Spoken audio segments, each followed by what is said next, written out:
आदाब, आप देख रहे हैं मैं मीडिया का सीमांचल बुलेटिन। आपको बता दें कि आगामी 26 जून को गोरखालैंड टेरिटोरियल एडमिनिस्ट्रेशन यानी GTA चुनाव के लिए मतदान होने वाला है और आज के बुलेटिन के अंत में हम इस बारे में डिटेल में बात करेंगे। लेकिन उससे पहले सुनिए 23 जून की तमाम छोटी बड़ी खबरें।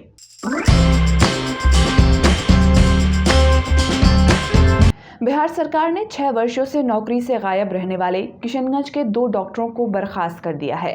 मिली जानकारी के अनुसार वर्ष 2016 में दोनों डॉक्टर जुनैद अख्तर और आशुतोष कुमार ने किशनगंज सदर अस्पताल में ज्वाइनिंग की थी। ज्वाइनिंग के कुछ ही दिनों के अंदर चिकित्सक पदाधिकारी डॉक्टर जुनैद अख्तर ने अपने पद से इस्तीफा दे दिया था, जबकि डॉक्टर आशुतोष कुमार अपनी ड्यूटी से गायब रहे। मंगलवार 21 जून को सीएम नीतीश कुमार की अध्यक्षता में पटना में हुई कैबिनेट की बैठक में उन दोनों चिकित्सकों की बर्खास्तगी पर मुहर लगा दी गई थी। सिविल सर्जन ने पुष्टि कर कहा कि दोनों चिकित्सकों को कर्तव्यहीनता के आरोप में सरकार के आदेश पर नौकरी से बर्खास्त कर दिया गया है। किशनगंज पुलिस ने मोहरमारी रोड पर काठपुल के पास पक्की सड़क पर चेकिंग के क्रम में एक 10 व्हीलर के ट्रेलर से 7,127 लीटर विदेशी शराब बरामद की। इस दौरान झारखंड निवासी देवनाथ प्रजापति और सिट्टू राम को गिरफ्तार किया गया है। उक्त वाहन पर विदेशी शराब को असम से पटना ले जाया जा रहा था। इस संबंध में मामला दर्ज कर अग्रतर कार्रवाई की जा रही है। गुरुवार को अररिया नगर थाना पुलिस ने गुप्त सूचना के आधार पर छापेमारी करते हुए जहांगीर बस्ती के समीप NH 57 पर एक स्कॉर्पियो गाड़ी से भारी मात्रा में नकली दवा बरामद की। साथ ही मौके से कारोबारी को गिरफ्तार कर स्कॉर्पियो जब्त कर ली है। इस बारे में जानकारी देते हुए नगर थाना अध्यक्ष शिव शरण शाह ने बताया कि गुप्त सूचना मिली थी कि जहांगीरपुर बस्ती NH 57 पर नशीली दवा का कारोबार हो रहा है, जिसके बाद गश्ती दल के द्वारा छापेमारी की गई तो स्कॉर्पियो गाड़ी से 375 बोतल कोडीन युक्त कफ सिरप बरामद हुआ। मौके से कारोबारी को गिरफ्तार कर लिया गया है। गिरफ्तार कारोबारी किशनगंज जिले के कोचाधामन निवासी शाह आलम बताया जा रहा है। किशनगंज के दिगल बैंक प्रखंड अंतर्गत तुलसिया पंचायत प्राथमिक विद्यालय जनता हाट में आए दिन चोरी होती रहती है। बीती रात भी चोरों ने स्कूल से चापाकल, खिड़की की रॉड सहित स्कूल की दीवारों को तोड़ दिया है। ग्रामीणों ने मुख्यमंत्री दरबार में गुहार लगाकर 4 दीवारी बनाने की मांग की है, जिससे स्कूल में नुकसान रुक सके और सरकारी संपत्ति बर्बाद न हो। किशनगंज जिला पदाधिकारी श्रीकांत शास्त्री द्वारा जन समस्याओं को ऑन द स्पॉट निपटाने के लिए इन दिनों प्रत्येक प्रखंड में शिविर लगाकर आपके द्वार कार्यक्रम चलाया जा रहा है, जिसके तहत ठाकुरगंज प्रखंड मुख्यालय परिसर में जिला पदाधिकारी की अध्यक्षता में सीधे जन संवाद का आयोजन किया गया, जिसमें प्रखंड क्षेत्र से आए विभिन्न लोगों ने अपनी समस्याओं के समाधान हेतु जनता दरबार में हाजिरी दी। सभी लोगों की समस्याओं को बारी बारी से सुना गया और त्वरित निष्पादन हेतु संबंधित विभाग के पदाधिकारियों को तत्काल निर्देश दिया गया। कार्यक्रम की समाप्ति के बाद वापस लौट रहे जिला पदाधिकारी के वाहन को प्रखंड मुख्यालय परिसर में नदी कटाव से परेशान खारूदा पंचायत के ग्रामीणों ने रोककर घेराव किया और नदी कटाव निरोधी कार्य करने की मांग करने लगे। ग्रामीणों ने बताया कि लगभग 2 साल से कनकई नदी के भयंकर कटाव के कारण लगभग 50 परिवार 2 साल से बेघर हैं। जिला पदाधिकारी ने ऑन द स्पॉट संबंधित अधिकारियों को 24 घंटे के अंदर कटाव निरोधी कार्य करने का निर्देश दिया। अररिया जिले के पलासी थाना क्षेत्र के चहटपुर पंचायत अंतर्गत धनगामा में मंगलवार को पहले से चले आ रहे विवाद को लेकर चाचा ने अपने भतीजे पर जान से मारने की नियत से दबिया से वार कर दिया। हल्ला सुनकर युवक की मां और बहन पहुंची तो चाचा और उसके परिवार वालों ने दबिया, फरसा और तलवार से तीनों को गंभीर रूप से घायल कर दिया। घायलों की चीख पुकार सुनकर आसपास के लोग जमा हुए, जिसके बाद घायलों को इलाज के लिए पलासी के सामुदायिक स्वास्थ्य केंद्र में भर्ती कराया गया।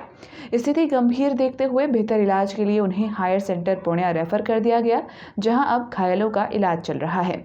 घायलों में पलासी थाना क्षेत्र के धनगामा निवासी मतीन अहमद के पुत्र अफसार आलम, पुत्री सानिया मिर्जा और उनकी पत्नी गुलशन आरा शामिल हैं। इस मामले को लेकर घायल परिजनों द्वारा पलासी थाने में नामजद प्राथमिकी दर्ज कराई गई, जिसके बाद पलासी पुलिस ने त्वरित कार्रवाई करते हुए छापेमारी अभियान चलाया और 3 महिला अभियुक्त को गिरफ्तार कर लिया है। जबकि मुख्य अभियुक्त मन्नान अहमद अभी भी फरार चल रहा है, जिनकी गिरफ्तारी के लिए पुलिस लगातार छापेमारी कर रही है। किशनगंज जिले में लगभग 41 दिन के बाद कोरोना संक्रमण के 2 नए मामले सामने आए हैं, जिसके बाद विभागीय सतर्कता बढ़ा दी गई है।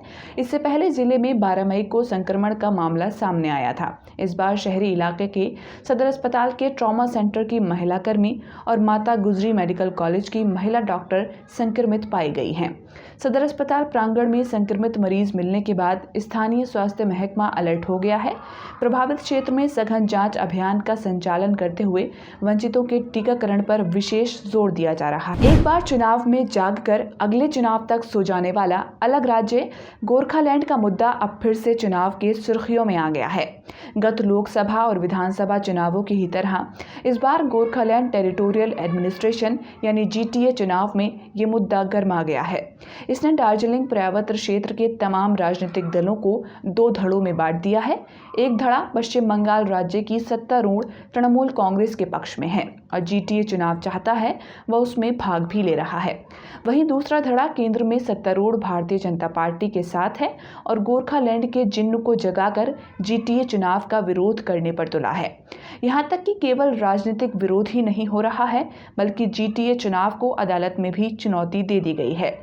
भाजपा के सहयोगी गोरखा नेशनल लिबरेशन फ्रंट ने कलकत्ता हाईकोर्ट में याचिकाएं दायर कर एक और जहां GTA की वैधता को चुनौती दी है, वहीं दूसरी ओर GTA चुनाव पर रोक लगाने की भी मांग की है। इस मांग की वकालत करते हुए इस धड़े के मुख्य घटक दल भाजपा के राष्ट्रीय प्रवक्ता व दार्जिलिंग के सांसद राजू बिष्ट बार बार यही दोहराते आ रहे हैं कि GTA अवैध है। उनका कहना है कि पश्चिम बंगाल राज्य की तृणमूल कांग्रेस सरकार ने GTA का गठन असंवैधानिक रूप में किया है। इसके लिए संविधान संशोधन नहीं किया गया, इसकी कोई संवैधानिक स्वीकृति नहीं है। इससे दार्जिलिंग पर्वत क्षेत्र का न तो कोई मसला हल होने वाला है और न ही इस क्षेत्र को व यहाँ के लोगों को इससे कोई लाभ पहुँचने वाला है। इसलिए GTA चुनाव को रोका जाए और संविधान सम्मत रूप में दार्जिलिंग पर्वत क्षेत्र का स्थायी राजनीतिक समाधान निकाला जाए। इस मांग को लेकर भाजपा इस बार GTA चुनाव में चुनाव नहीं लड़ रही। उसी की तरह इसके सहयोगी दल GNLF, communist party of revolutionary Marxist व अखिल भारतीय गोरखा लीग अभागोली आदि भी चुनाव नहीं लड़ रहे हैं। वे पार्टियां जो GTA चुनाव लड़ रही हैं, उनमें स्वप्रमुख दार्जिलिंग पार्वत्य क्षेत्र की नई शक्ति के रूप में उभरी हामरो पार्टी है। इस पार्टी ने सभी 45 की 45 सीटों पर अपने उम्मीदवारों को खड़ा किया है। हामरो पार्टी के मुखिया अजय एडवर्ड खुद भी दार्जिलिंग सदर की 3 नंबर सीट से चुनावी मैदान में हैं। वहीं अनित थापा के भारतीय गोरखा प्रजातांत्रिक मोर्चा ने 36 सीटों पर और तृणमूल कांग्रेस ने 10 सीटों पर अपने उम्मीदवारों को खड़ा किया है, जबकि मार्क्सवादी कम्युनिस्ट पार्टी माकपा 12 और कांग्रेस मात्र 5 सीटों पर ही अपने उम्मीदवार दे पाई है। इस परिदृश्य में राजनीतिक पंडितों की माने तो एक और दिलचस्प पहलू भी है, वे यह कि जो दल GTA चुनाव का विरोध कर रहे हैं और यह चुनाव नहीं लड़ रहे हैं, वे भी वास्तव में ये चुनाव लड़ ही रहे हैं। वे ऐसे कि भले वे दल अपने दलीय चुनाव चिन्ह के साथ चुनावी मैदान में नहीं दिख रहे, लेकिन उनके लोग निर्दलीय रूप में चुनाव लड़ रहे हैं। इस बात को बल इसलिए मिलता है कि GTA चुनाव में कुल 45 सीटों के लिए जो कुल 318 उम्मीदवार हैं, उनमें मात्र 108 ही विभिन्न दलों के हैं, बाकी 210 उम्मीदवार निर्दलीय ही हैं। इस बीच पहले 2007 से 2021 तक भाजपा के और 2021 से अब तक तृणमूल कांग्रेस के सहयोगी रहे गोरखा जनमुक्ति मोर्चा के अध्यक्ष बिमल गुरुंग अपने अलग ही स्टैंड पर हैं। उनका गोजमुमो GJMM भी GTA चुनाव नहीं लड़ रहा है। उनका कहना है कि वर्ष 2011 में गोरखालैंड टेरिटोरियल एडमिनिस्ट्रेशन को लेकर जो त्रिपक्षीय समझौता हुआ था, उसके समस्त प्रावधानों को पूरा लागू किया जाए। GTA की स्वायत्त शासन व्यवस्था के दायरे में जिन जिन विभागों को लाया जाना अब तक बाकी है, उन सभी विभागों को इसके दायरे में लाया जाए। इसके साथ ही उसी समझौते के अनुसार दार्जिलिंग पार्वत्य क्षेत्र के इतर समतल के तराई व डुआर्स क्षेत्र के गोरखा बहुल मौजे भी GTA क्षेत्र में शामिल किए जाएं। कुल 396 मौजों को जीटीए के दायरे में शामिल किए जाने की बात थी। इसके साथ ही दार्जिलिंग पार्वत्य क्षेत्र की 11 गोरखा जनजातियों को मान्यता दी जाए। दार्जिलिंग पार्वत्य क्षेत्र का स्थायी राजनीतिक समाधान निकाला जाए। ये सब जब तक नहीं हो जाते तब तक जीटीए का चुनाव लंबित रखा जाए। उनका यह भी कहना है कि जब 2017 से अब तक बिना चुनाव के ही राज्य सरकार की ओर से नियुक्त प्रशासक द्वारा जीटीए चल रहा है, तो भी कुछ और दिन यही व्यवस्था रहे। जब तक उपरोक्त मसले हल नहीं हो जाते तब तक जीटीए चुनाव न हो। इसके अलावा सीपीआरएम, अखिल भारतीय गोरखा लीग व अन्य कई दलों एवं संगठनों ने कमोबेश ऐसे ही रोग अलापे हैं। अपनी इन मांगों को लेकर बिमल गुरुंग ने तृणमूल कांग्रेस सुप्रीमो व पश्चिम बंगाल की मुख्यमंत्री ममता बनर्जी को गत महीने भर के अंदर 2 बार चिट्ठी भी लिखी, लेकिन कोई जवाब नहीं मिला। यहाँ तक कि अपनी मांगों को लेकर उन्होंने बीते 25 मई को दार्जिलिंग के सिंहमारी स्थित अपने गोजमुमो कार्यालय में आमरण अनशन भी शुरू किया, मगर लगभग 100 घंटे बाद 30 मई को उनकी हालत काफी बिगड़ने लगी।